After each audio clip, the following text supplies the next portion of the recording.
Holocaust Remembrance Day with an international audience.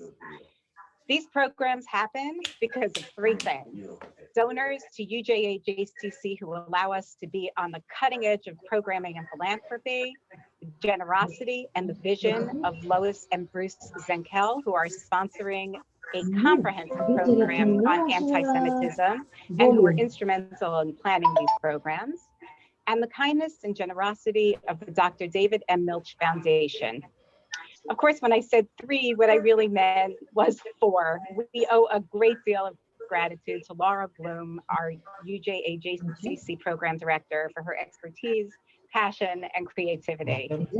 For some housekeeping, Michael? Our program will run for about an hour. No, I'm just telling you that people on the chat are asking to mute all the viewers, like they're hearing people from, I don't know who can do that, but on the general one. We're going to ask people to stay on mute. All the viewers. And the Q&A will take place via the chat, and we're going to try to get to as many questions as possible. And with that, I'd like to turn the program over.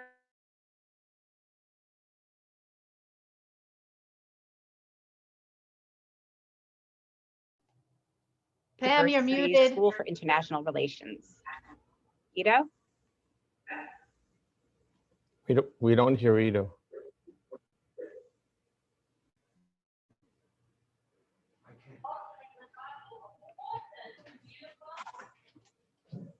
People can't hear the video, Michael. Michael, I think people can't hear the video. Start over.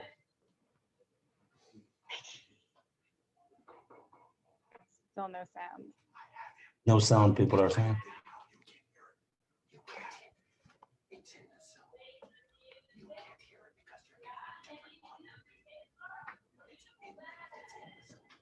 Did you hear me? No sound, can't hear it though.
Michael? 1 second, David. Yep.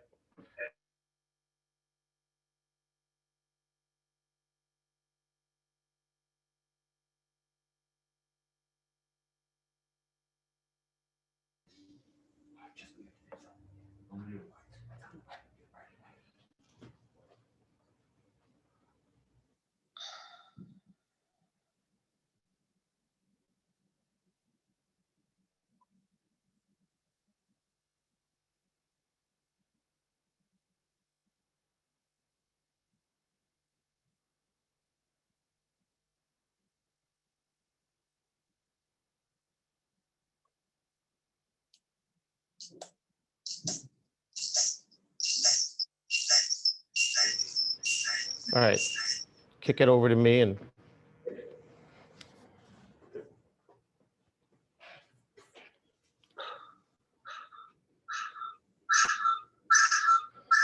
okay.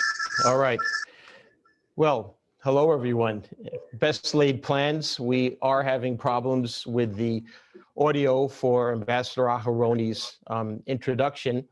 It's a lovely introduction, and we're going to see if we can get that fixed. It was working with sound and video up until we went live.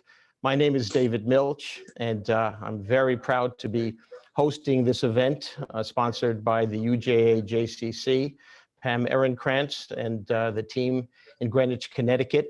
I do believe that Ambassador Aharoni is on with us live. Ido was supposed to be in flight to Portugal, where in fact he's reclaiming his Portuguese heritage, which is an interesting story in its own right. Ido, if we have you live and if we can get you on, I'd like to say hello, and maybe you'll be kind enough to say a few words, which we're not able to hear on the video that you prepared. Ido, are you with us? All right, sure. Yes, I'm with you. And I'm listening very, very attentively to all the efforts to get the video going. But I just wanted to thank all of you for this incredible effort. My dear friend Pam, and the wonderful staff of the Dr. David Milch Foundation with Phyllis Lee and all the wonderful people that work with him. You know, this event was born out of another event of passion, which was the inaugural event for the Museum of Faith and Resilience, which is a little known Holocaust museum in Israel. I've known David Milch for many years now, and I know his commitment not only to do good in the community by making charitable donations, but also is a person with great vision, really a person with you know, unlimited intellectual capacity, a person who can see several steps ahead of the game. And like many luminaries of our time, David realizes that the real key to change is in the field of education, and it's in the interdisciplinary approach that brings art and storytelling and education. He's a great believer in the fact that storytelling is the secret sauce of our people, the ability to share our story, to share our destiny, to share the lessons that we learned individually and collectively, and to pass them along from one generation to another is the key to our survival. And so David is a real Renaissance man. He's supporting the arts, he's supporting life sciences, he's supporting many Jewish organizations and many organizations that simply are there to improve the collective well-being. And this event today really started from his visit to that event that I happened to co-chair at the time with Ronald Lauder at the Pierre Hotel, where Lauren Bergman put on display her amazing work of art that brings to life and celebrates the life of those who perished in Europe during the Holocaust. And so David immediately understood the potential of taking this story and giving it another layer of meaning by introducing composer Ella Sharif and by introducing all the great video artists that he is working with. And the result is this inspirational, educational experience that you're about to go through. So thank you, David Milch.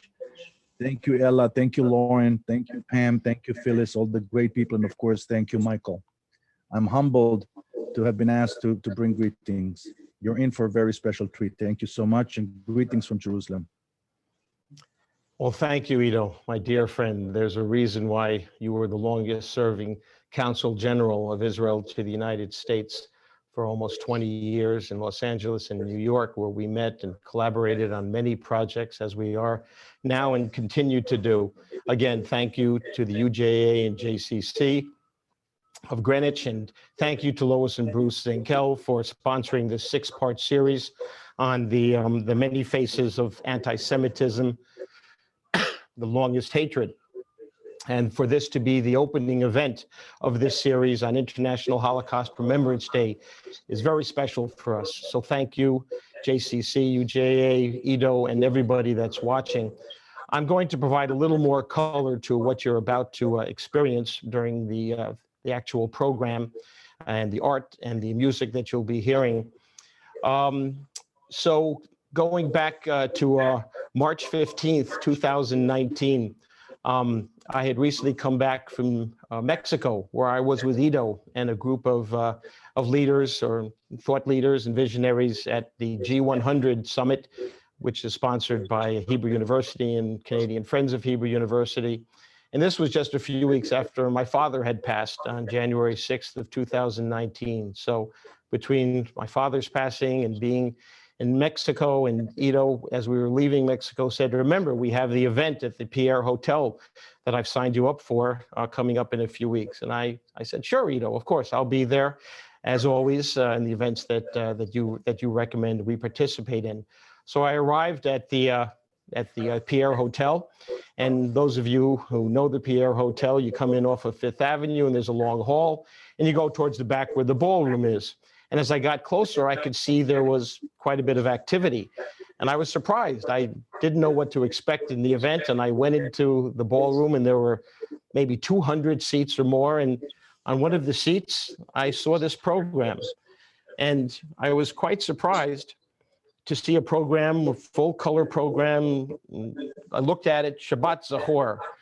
And I was bar mitzvahed, and I went to Hebrew school, and I went to Hebrew high school, and went through the whole program. But I must say, I didn't know exactly what Shabbat Zachor was. So there was a fellow sitting next to me, and had a long black coat and a fur hat on from the Orthodox community. And I asked him, Shabbat Zachor, I can't remember. He says, oh, Zachor, that has to do with the Shabbat before Purim, and started to tell me a little bit more. And I said, I don't need the Ganza Megillah right now. Thank you for informing me. And then I saw that above Shabbat Zachor, Museum of Eternal Faith and Resilience. What is that? Of course, I'm familiar with Yad Vashem and the Holocaust Museum in Washington. And I learned pretty quickly that the Museum of Eternal Faith and Resilience is one of 4 official Holocaust museums in the state of Israel. And that this was a gathering to give honor to this museum and to raise money and to talk about its good doings. And I opened up the program, and I saw that my name was in the program, as well as Professor Alan Dershowitz and John Friedman, Scott Shea, the founder of Signature Bank, and Daniel Goldhagen, the well-known author. And we were there to talk about a documentary that we were working on. And so all of this came together in a very short period of time, and the program began, and we were in the second half of the program. The program was quite wonderfully put together. And then there was a lunch break, and we came out of the ballroom. And as they say, Jews like to eat, and we enjoy our food enormously. Everybody does, but this was quite special what I saw when I came out of the break. Piles and piles of food, and the real deal, and lox and whitefish, not whitefish spread, real whitefish, as much as you could eat, and sable for 200. Sable is expensive. So I was trying to take all of this in, my personal reminiscences, and seeing that there was quite a number from the Orthodox community, which I'm certainly not. And then in the corner of my eye, while all of this was going on, I saw down some steps, I saw a painting. I saw a painting on an easel. And I could immediately see as I came closer that it was quite a lovely painting, well executed, colorful, of a girl sitting on a crescent moon. And I came into the room and I walked over to the easel and I looked at the painting, and it was a beautiful painting, as I say, a girl on a crescent moon, and a cat reaching its paw up to touch the moon, and beautifully executed lawn. And then I looked to the side of the painting and I saw a photograph, and I read the caption of the photograph. And I froze. Truly, I froze, because I realized what I was looking at. I was looking at a painting based upon a photograph of a young girl who had perished in the Holocaust. And both my parents are Holocaust survivors. So this had deep meaning for me, and I needed to understand what this canvas was about. And as I looked around the room, there were many other canvases, all with a young girl, all beautifully executed, and all with a photograph next to them. And I saw that the artist, Lauren Bergman, who I introduced myself to, was there, and said hello to Lauren, told her how much I thought the paintings were beautiful, and I understood what she was looking to achieve. But we were on a lunch break, and it was time to get back to the program. And I took Lauren's number and she took mine, and I went back to the program. And as things happen, you get busy and the program ended, and I sent a note or a text to Lauren, probably received one from her, and didn't really think much more about it. A few months later, that summer of 2019, our film company was producing a movie in New Jersey. Not just in New Jersey, in Jersey City, and not just in Jersey City, at Manna Contemporary, the Manna Contemporary Complex. For those of you that know Moshe Manna, you may have seen Moshe's Moving. Well, Moshe Manna is an extraordinary immigrant, Jewish immigrant, Israeli Jewish immigrant success story, and has put together an incredible complex in New Jersey. And we were shooting a movie there. And as is with movie shoots, we had to stay on schedule, and there was a lunch break, and the head of the production company, the CEO of our production company, Ohad Ashkenazi, came over and said, you know, David, there are artists that are in residence here, because Moshe, besides storing many of the paintings of his clients, also has exhibition spaces and has spaces for artists. And there are one or two artists I really want to introduce you to. Let's go take a quick look. And we went and visited one, a silk screen maker, and saw silk screens, the originals of John Lennon and other well-known, media and film and television personalities. And then we went across the hall and walked into the second gallery, and I froze again, because there were the paintings. There were the paintings that I had seen at the Pierre. And it turned out that Lauren Bergman, who I had first met at the Pierre Hotel, this was where her studio was. And I went over to Lauren. Remember, we met at the Pierre. She said, oh, yes, David, of course. What are you doing here? And I explained, we're shooting a film. I have to get back to the set. I'll come back later and we'll talk some more, which I did. And it happens that on that day, I was having a visit to the set, to New York and New Jersey, by my cousin Ella Milt Sharif, who is a composer, a well-known, brilliant composer, with operas and symphonic and choral pieces performed all over the world. And it happens that the director of the film was her son, Tal Lazar. So I said to Tal and I said to Ella, Ohad introduced me to a gallery here, and I told the woman that I would be coming up a little bit later. The shoot is over, let's go up and say hello to Lauren.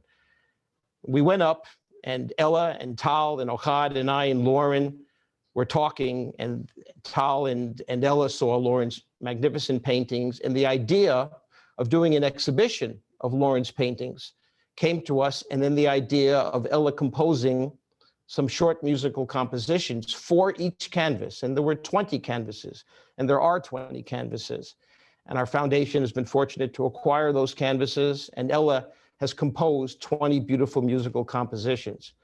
And we reached out to a number of museums who were and still are quite interested. But then, of course, as we all know, 2020 happened. And by January, February, as the coronavirus began to have its impact, the ability to do a live exhibition of any artworks, no less a multimedia, was simply not possible. And we pivoted into doing some type of a virtual gallery presentation. And it takes time to put these things together. It's not the same thing as going into a museum and seeing the canvases and walking around.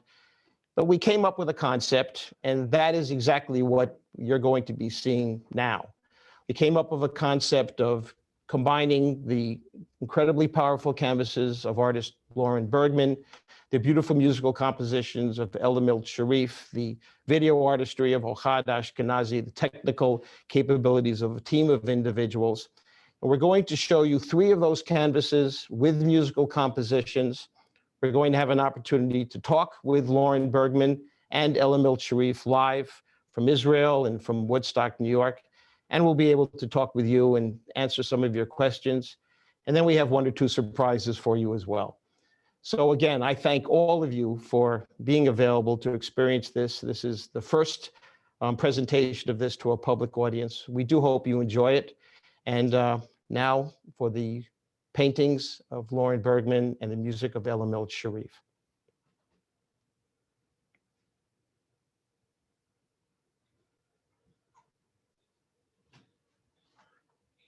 You're getting audio, right? I don't hear any audio. No, not you. They're getting it, Paul, right? Can you check?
we getting anything from the chat saying that they're hearing it or not hearing it? They're not hearing it?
Okay. You're on. Well, it certainly is self-evident that there's a technical problem which didn't crop up until we went live. And we are tracing it here. So we have to make an executive decision with our friends at JCC. Pam, can you hear me? Pam Ehrenkrantz, Hold on. can you hear me? She's not on right Yes. Oh, okay, she's not on. So, Michael. No, I can hear you. I can hear Great. you, but I can't hear any other sound. We right? know. It's, Okay. yeah, we understand. And we're going to see if there is a fix that can be done in real time. What I suggest is that we bring Lauren and Ella on, and that I have a conversation with them. And I'm going to find out from the technical team here if there's a reasonable fix, because it is a little bit difficult to provide the experience that we had certainly planned without audio to go along with the video. And we understand that some of the subtitles are also not showing up. So why don't we do that? Michael, can we bring Lauren and Ella on? Great, let's do that. You have Lauren. Lauren, are you able to hear me? Yes, Hello. I can hear you, David. Great, and I hear you. That's a wonderful thing. That's a great thing. And Ella, can you bring Ella on the screen with Lauren, please? I can, but she's still muted. All right, and Ella, I think you're muted, so please unmute yourself. And let's get Ella on the screen.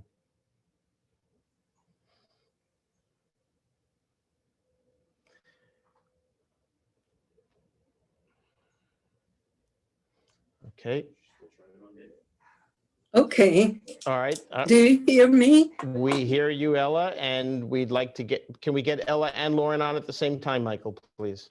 We're working on it. Give me a second. Okay. Well, Ella, the best laid plans, as you well know, living in Israel. I have you on, and we'll work to get Lauren on as well. And well, so first of all, hello, cousin. How are you? I am fine, thank you. But you know, I'm in Israel. We are chatting through some kind of magic, but there is still no magic of listening to music without hearing it. You see, and one cannot speak about music. Exactly. So Ella, I'll have a bit of a conversation with you. Hopefully we'll bring Lauren onto the same screen, and then hopefully you and Lauren can chat with one another. So first of all, lovely to see you. You're in your apartment in the center of Tel Aviv, not far from Rabin Square, of course, and the Brasserie restaurant. Ah, there's Lauren. Lauren, it's closed. The brasserie, because of the corona situation, is closed. Can you imagine? Yes, I can imagine. Michael, we had Lauren, and now it's just the individual who's speaking is going to, very good. So Lauren, you can hear me as well? Yes, I can, David. Okay, that's great.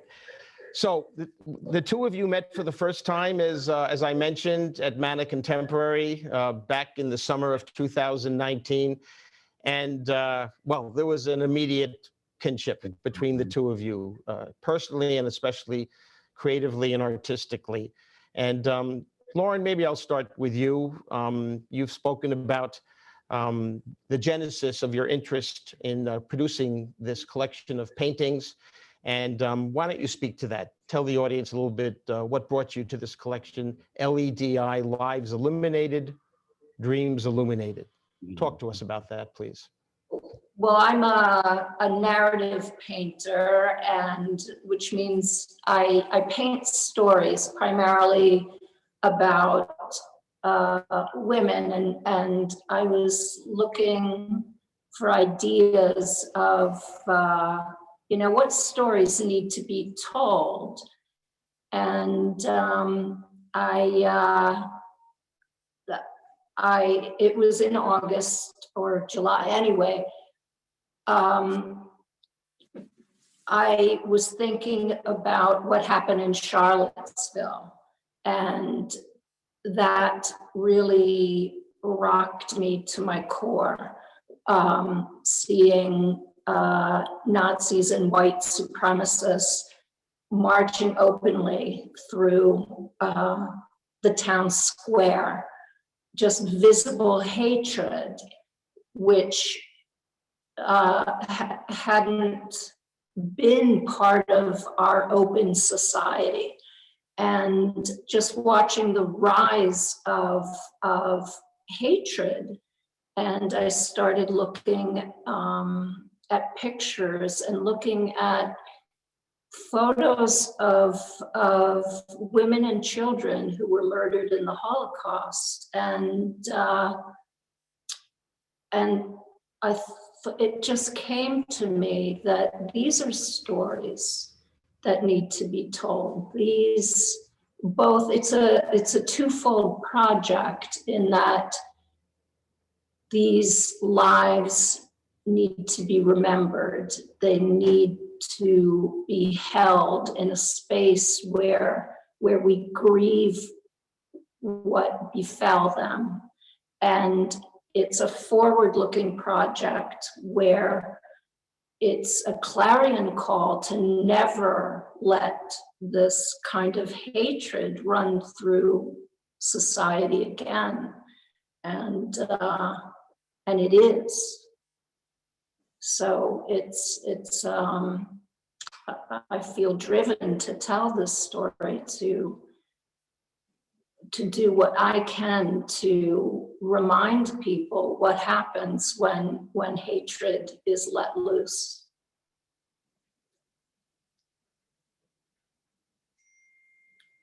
David? Ella? Yep. Yeah. Okay, hold on one moment, because we have a special guest that's waiting to come on and has limited time. A close friend of mine, the senior senator from Connecticut, Senator Richard Blumenthal, who, as we all know, has been deeply involved in pressing matters, wanted to say a few words to all of us, to his friends at the UJA-JCC, in recognition of this being International Holocaust Remembrance Day. If you would put the senator on, please, Michael, and he'll speak to us. Hello, Senator. Hi, David. I am on and hoping that all of you can hear me. I'm really honored and grateful to be a part of this enormously important event. My thanks to UJA-JCC for giving us all this opportunity to remember, never forget, an event that should still preoccupy us and has meaning more than ever now in a time of, unfortunately, such rising hatred and division in our own country. David, you have been such a leader in this effort, and I want to say a special thank you to you and to Ella and Lauren. I apologize for interrupting the program, but I just want to say how your example of leadership, the UJA, JCC, David Mills, all of you inspire me and really, I think, empower others to continue to talk about hatred and religious bigotry and bias and other kinds of discrimination in America. We are the greatest nation in the history of the world, but still, as we saw just in the last 3 weeks, there are forces of white supremacy, extremist ideology, and this country, frankly, came very close to totalitarianism in just the past 4 years. And what happened just 3 weeks ago is a sign of the need to remember, as we are doing through this kind of ceremony, the consequences of failing to speak out and stand up. I've sponsored a bill called the No Hate Act, which tries to, in effect, embolden the forces against hatred to provide more effective penalties and remedies against these kinds of incidents. There should be accountability for the incident that happened at our national capital, the assault on democracy, the terrorist attack on the symbol of our democracy, and so reminiscent of what happened in the years leading to the Holocaust. So my thanks to you, every one of you, for, again, inspiring us and emboldening us to remember, to act against hatred, and to make sure that it never happens again in the way that it did in the Holocaust and in the genocidal incidents of hatred that have happened throughout, unfortunately, the history of mankind. Again, my thanks. Be well, and to the UJA and JCC and all my friends there, my gratitude again for letting me participate in this very important ceremony. Thank you, Senator Blumenthal. So we are pivoting here in real time. Going to bring Ella and Lauren back on, and then we have another special guest. So Michael, if you would please bring Lauren from Woodstock and Ella from, there they are. So Ella and Lauren, you heard Senator Blumenthal and his words of caution and wisdom, and the remarkable job that he and other leaders in this country are doing to push back on the intolerance that unfortunately we've seen rise. And regardless of the causes, it must be pushed back on. The lessons of history are clear. To go back, Lauren and Ella, to your work, and Lauren gave us a bit of an overview. Ella, if you would introduce yourself and say a few words about your collaboration with Lauren, and we'll speak a little more, and then we do have another special guest to bring into the conversation. Okay, so when I saw Lauren's work, the combination of photos and her paintings and the philosophy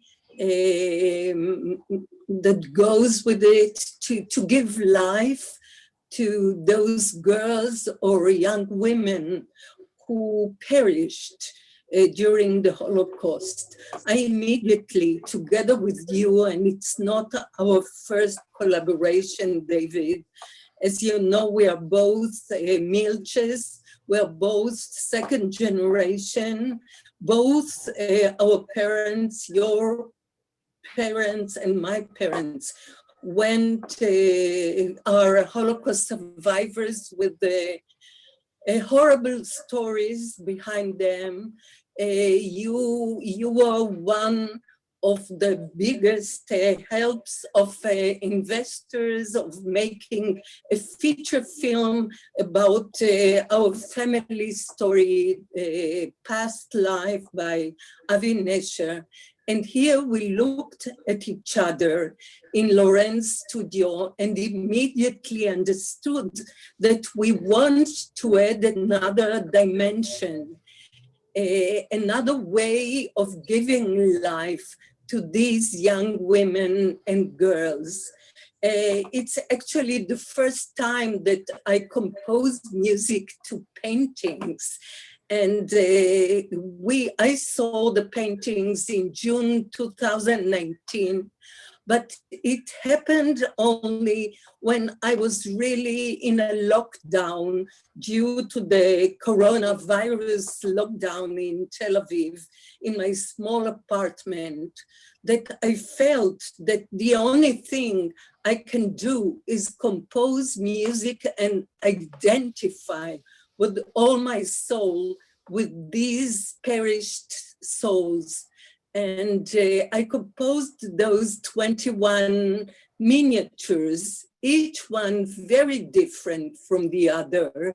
And it became like one unity with the Lauren's paintings and the photos. How it was done, it's always a mystery. One can never explain why it's like that or like that. Why is it long or short? Why this instrument and not another instrument? It's really something very deep and very intuitive. And I hope that you'll get an opportunity to listen to the music as well. Well, in fact, Ella and Lauren, everybody that's watching can go to the website, which is set up, which has all of the paintings that we were going to exhibit, and the video. We'll post the updated video, which has the voiceover as well as the subtitles, because this is being made available to many countries where English is not the first language. That website is Virgasso, VIRGASO, Virgasso.com. And in fact, many of the invitations had a link, VIRGASO. And you'll see 4 of Lauren's paintings with 4 composition miniatures and a video, as well as an explanation in some depth and comments by both Lauren and Ella on the paintings. Lauren, would you like to add? I tell you what we could do. Can we put up, Michael, the paintings themselves, and maybe Lauren and could speak a little bit to the, there we go. Lauren, why don't you comment on She Dreams, why don't you comment on, give us the title of the painting and what prompted you in each case? Do you have the historical reference photo available? Do we have the, yes, the photo, hold on, there we go. So this was the very first painting in the series, and this was an image that has been widely published. And you know, we see this woman who was in the Lvov ghetto, where the women in particular were chased into the public square and had their clothes torn from them. Lauren, I'm just going to, Yes. I'm going to interrupt you. There was a suggestion in the chat room. Ella, I know you're in, it looks like you're in your studio. Is it feasible for you to play live any of the compositions, or to even play a recording of them while Lauren's talking? Yeah. Oh, well, that would Yeah, Oh, I'll that's try. wonderful. I'll try. Okay. Try to do it. But please continue while I'm trying. Continue. So, And Lauren, when you want to refer to the painting, just say so, and we'll put the painting up. We can flip between the okay, now you can put the painting up. I think that image is just so traumatizing that I looked in her face and had the impression, just this feeling of nobody wants to be remembered like that. And this was someone who had a full life, who had dreams of her own and goals and loves. And I wanted to give her something better than that image to be remembered by, that the world should remember her. And maybe Lauren, And- point out some of the details. I know that animals, particularly cats and flowers and landscape, play a big role in your portraits. There are 20. Yes. I have the music, by Oh, the way. here we go. Yeah. Okay. If we can look at the painting and hear the music, that would be wonderful. Do you hear? Yes, we can.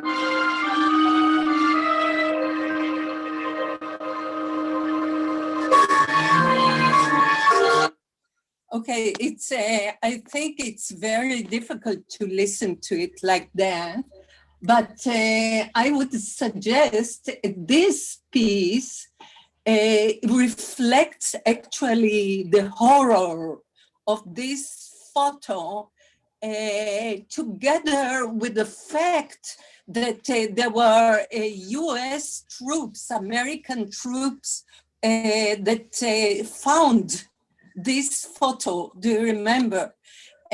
So I put there also some American melody.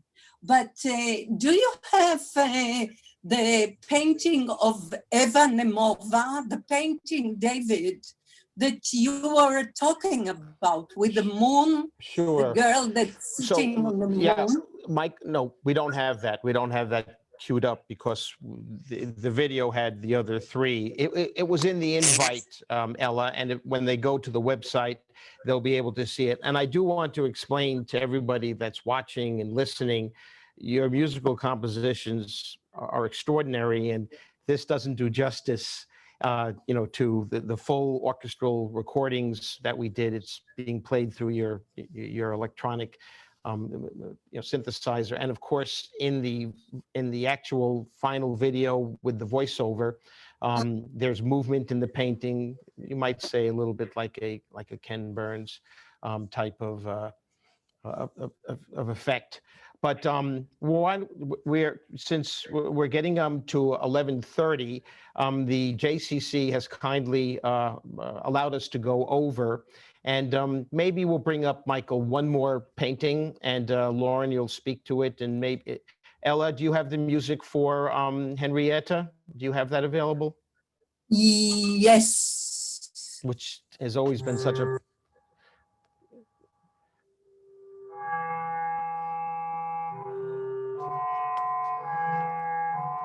This is Henrietta Baumberg, who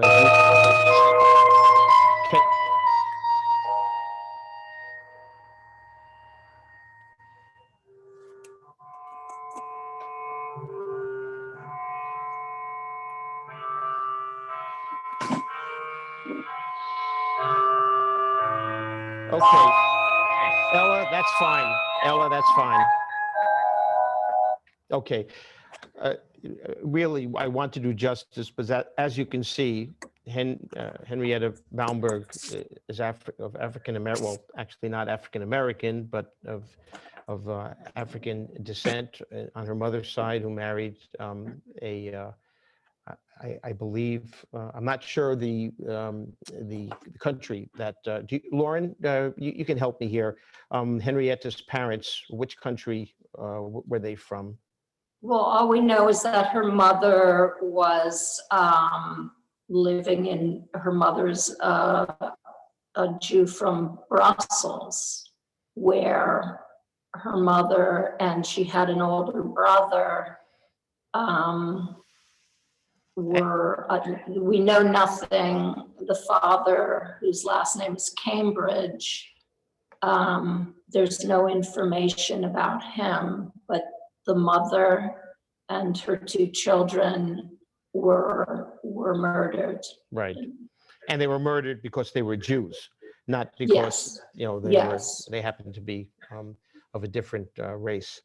The Holocaust consumed, of course, 6 million Jews and individuals of different backgrounds, Catholics and Gypsies and homosexuals, and unfortunately anybody that got caught in the crossfire. So again, in order to move this forward, as I said, there is one more special guest. As you know, Lauren, as you know, Ella, as we got into this project, I went to you, Lauren, and I asked if you would be kind enough to consider making a portrait that reflects some of the things that happened in my family. And as you know, both my parents were Holocaust survivors. Dad passed, as I mentioned, 2 years ago. And you made a beautiful painting for remembering my father's family. And we have the paintings in the background, but the painting on behalf of Dad's side shows his sister, Branya, who perished, and the daughter of another sister who survived, Fela, and is part of the collection. And once we had the 20 paintings in the collection, I asked you to consider making one more painting. Can we get on, if I get up, can we focus on the painting? Okay, let's do that, and then we'll. So, we okay on me? Great. Well, this was part of the planned program. This is the painting that was done by Lauren with a musical accompaniment by Ella, and that is my Aunt Brunya, and that would have been my first cousin, Fella, Brunya being my father's sister who perished along with one of my father's brothers, David, and Fella, who was the daughter of another sister who survived. Fella and her brother perished, and that surviving sister, my Aunt Betty, came to this country and had 2 children who are very much alive and well. And as I said, I went to Lauren and I said, your paintings and Ella, your music is so extraordinary. And I asked you to make, and you did, one more painting and one more composition.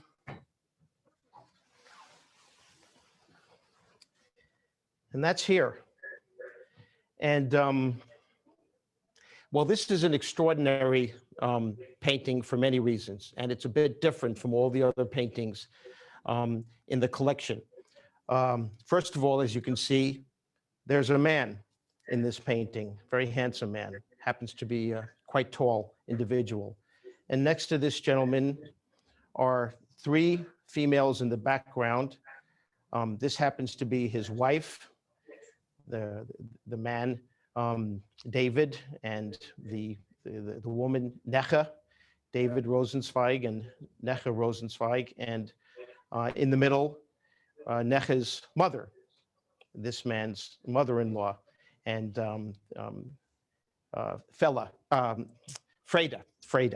and Freda Rubin, and before she was married, Necha Rubin, married to David Rosenzweig. And this little girl over here was Necha's daughter. And the 4 of them perished in the Holocaust, my family members. And then, of course, there is this lovely girl in the front of this painting. And in fact, the portrait of this lovely girl comes from this photograph. And this lovely girl, unlike all the other girls in all the other portraits and paintings done by Lauren Bergman, survived the Holocaust. She was orphaned at the age of 12 years old and survived for 2 years, hiding out in the forests and in bunkers and hiding as a Ukrainian peasant working in fields and farms. And then after the liberation by the Russian army, had a 2-year journey from the Ukraine to Poland to Germany, and then crossed the Alps by foot in the middle of winter to get to Italy, on the way to Israel, and at the last minute was detoured from going to Israel and came to the United States. And this woman married a wonderful man. This is the wedding photo for my mother and my father, because this is my mother at 15 years old as a survivor and as imagined by Lauren Bergman with the family that she never had a chance to have a picnic with. And this remarkable lady is well known to many of you in the audience, and certainly to myself. And I say is well known because it's my honor and my extraordinary pleasure to bring my mother, Lucia Milch, into the picture. And this is, if you can get the camera on, there we go. So Mom, this is my mother, Lucia Milch, Holocaust survivor at 90 years old. Mom turned 90 on December 25th.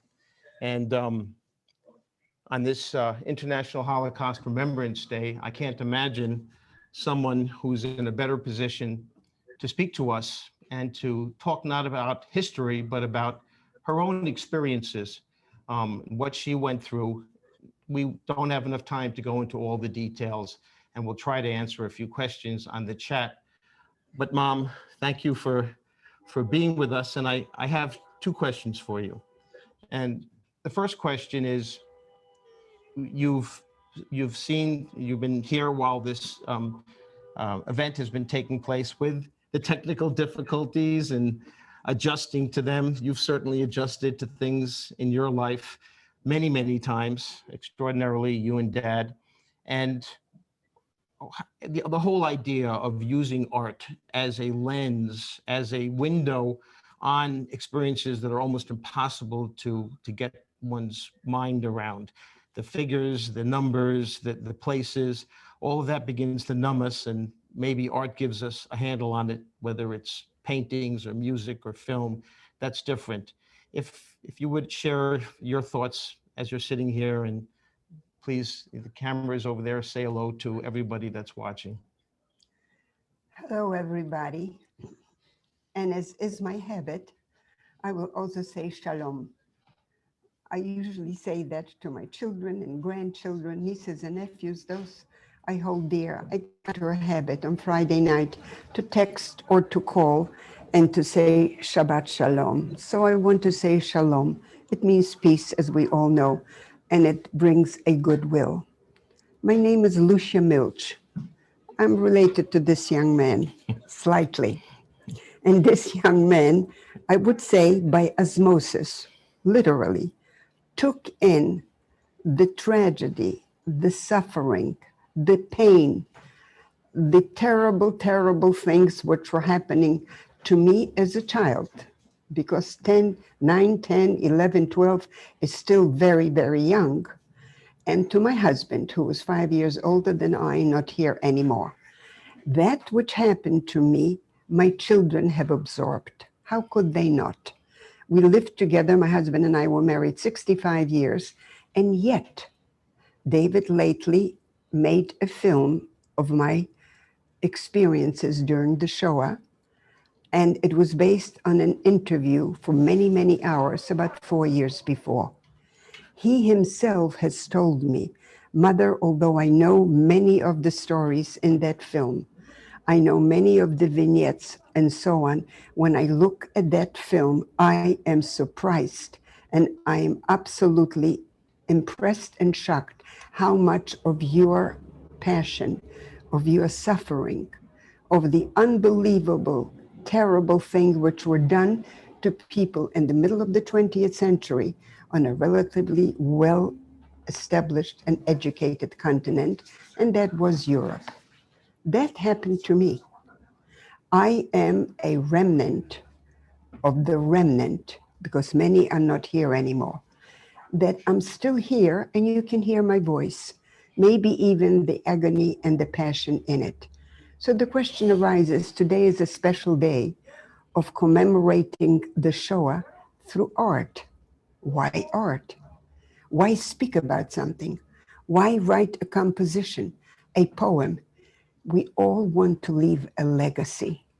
We want to leave something which others will be able to learn from us, to be able to study, to be able to pass on to their children, for one purpose only, not to permit this thing to ever, or something similar to that, God forbid, ever, ever, ever to happen again. I am here, therefore, to tell you that art, like many other things, are an important part of our legacy. And I want to say thank you to the UJA, to the JCC, to you, Ella, to you, Lauren, for giving a little bit of your effort and talent towards that purpose. That is what I want to say in terms of who I am and what way art means that much. Ella, I think I heard that you wanted to say something. Right. Lucia, my dear, I want you to know that I composed for you especially a special composition that will tell you a lot, I'm sure. And please, David, play it for her after this program is finished, because we don't have the sound. But I want you to know that it's dedicated to you and to your 90th birthday. And I love you. Well, thank you, Ella. I do have one more question for Mom. And Michael, more than happy to take questions from the chat, or if we're able to bring people in on the Zoom to speak with Mom or Lauren, or Ella. But my next question for you, Mom. Um, well, we say this all the time because it's true. You are living history. You mentioned that we recently completed a film, a documentary on your life. And you never know when you're making a feature film or a documentary or supporting a musical piece or an arts exhibition, whether it's going to reach an audience, whether it's going to resonate. And every once in a while, like our film Past Life, Avi Nesher's film, based on my dad's side of the family Holocaust story. Every once in a while, something resonates in a way that just wasn't expected. And the documentary, as you know, that we produced, A Survivor's Journey, Your Journey, the Lucia Milch story, was sent out to a few dozen people and now has been watched by well over 1,000 people. And it's receiving interest. And you can look it up. It's on Vimeo, A Survivor's Journey, the Lucia Milch story, or we'll certainly provide the link via the JCC. And there's a reason for that, Mom, because at 90 years old, which nobody can believe, we want to see the birth certificate, but I know you were born on December 25th, 1930, and all the things I said are true. And we have the photographs and pictures of you, and your memories from 3 years old on are extraordinary, and people are riveted by the stories that you have to tell.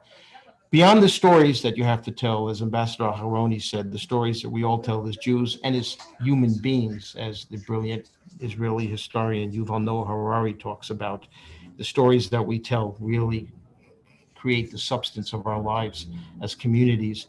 If there's anything that you would like to say to those who are watching, to the children, the grandchildren of those, or those who might watch this in the years to come, or through your film, or through other events that you do, any lesson learned, if one could, say that in such a simple way, is there a lesson learned from your experiences that you think, as the senator said, are particularly appropriate as an insight, perhaps a warning for what we are experiencing today and how to come to grips with it?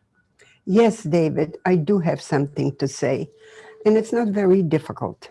I usually express myself in a matter-of-fact way, as I'm doing now, as I did in the film.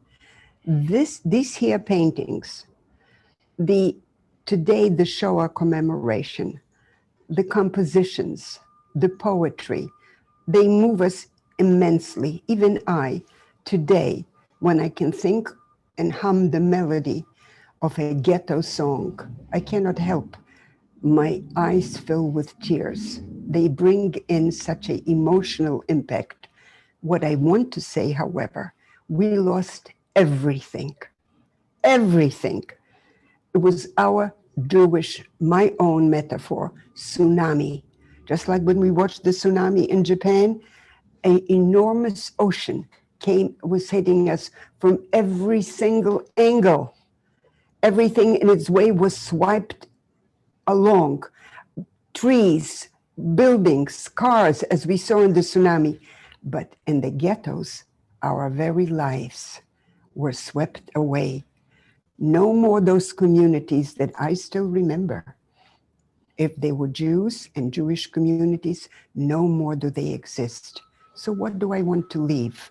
I mentioned before, each human being, we are only mortals and we will not be here forever. And one of the things we want to leave is a legacy. I want to say the following. We're experiencing today difficult times. David mentioned a few of them. Terrible, terrible, frightening times. All kinds of racism, anti-Semitism,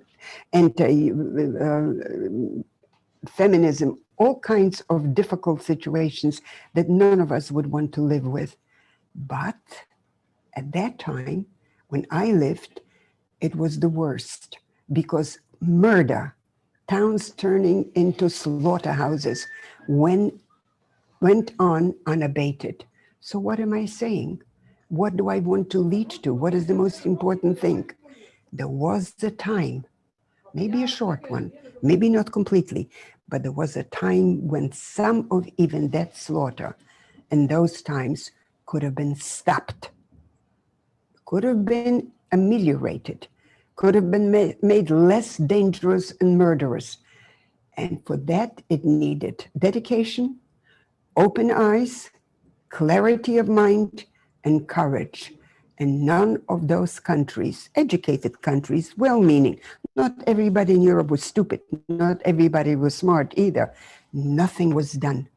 There is a point in which we can, to preserve humanity, to preserve the civilization by which we live, we can stop.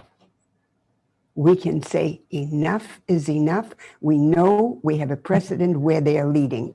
There was a period even then, I'm not original about that. Things have been written about it. One is a Hebrew novelist. Even when you're surrounded all around, you still want to deny it. What I want to leave is all of those potentials of the paintings that you're seeing, the very potential, not only the hope, not only the lives, not only the culture, the very potential of each and every one of those was slaughtered.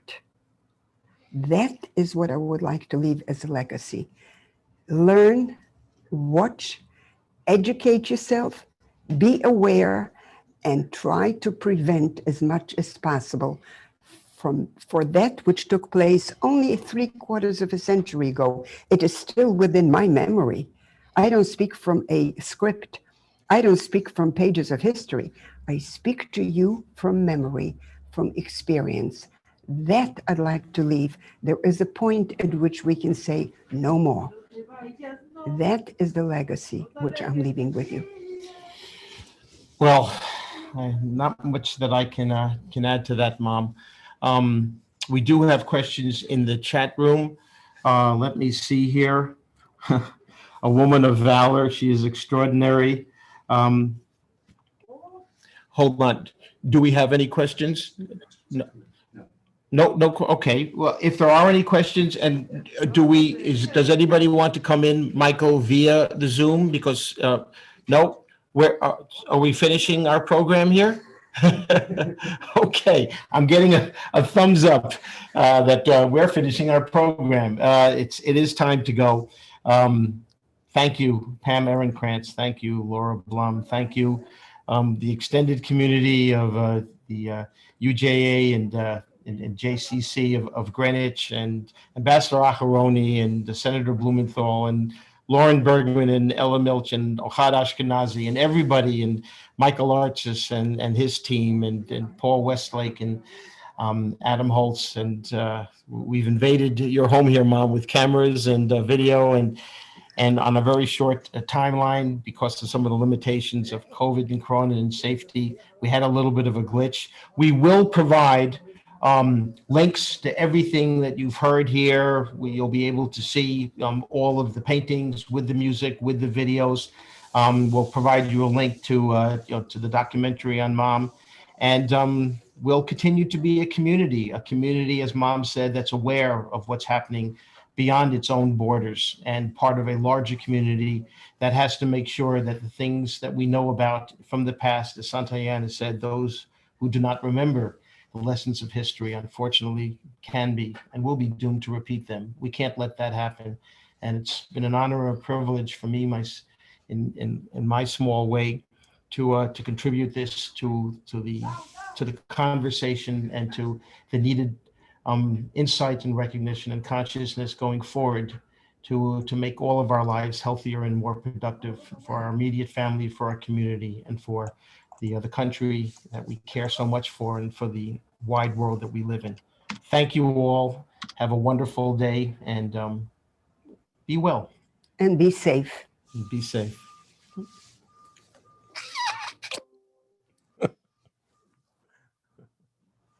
Just wanted to thank Love you, again on my- behalf of UJ Greenwich. Can you all hear me? I'm Laura Blum. And so thank you, David.